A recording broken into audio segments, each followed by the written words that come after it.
Lorsque quelqu'un vient vers moi pour un accompagnement, il arrive rarement sans raison.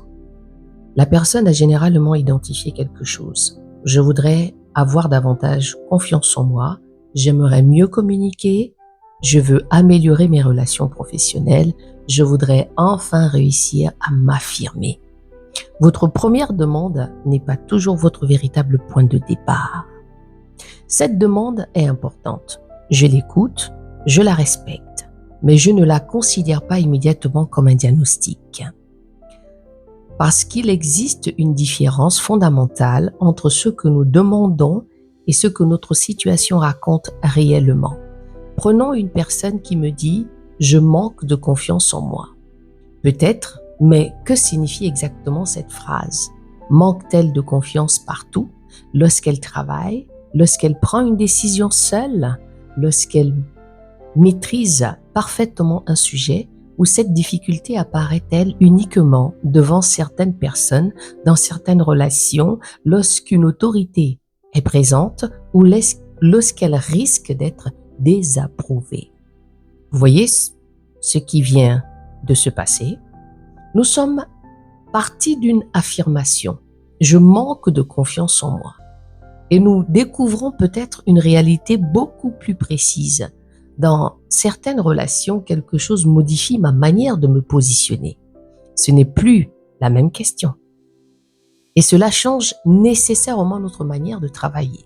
C'est pour cela que chez Masuki, je veux prendre le temps de comprendre la demande avant de construire une réponse. Parce que les mots que nous utilisons pour parler de nous-mêmes peuvent parfois devenir des étiquettes. Je suis timide, je suis trop sensible, je suis incapable de m'imposer.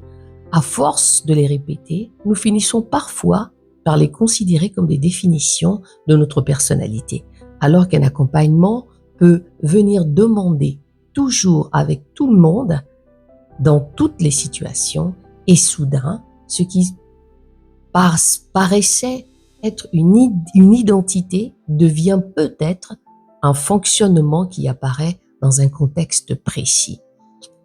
Pour moi, cette différence est essentielle parce que je ne veux pas construire 6 mois d'accompagnement autour d'une étiquette que nous n'aurions jamais interrogée.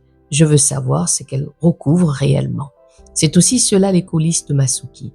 Avant de chercher une solution, nous devons être certains de travailler sur la bonne question.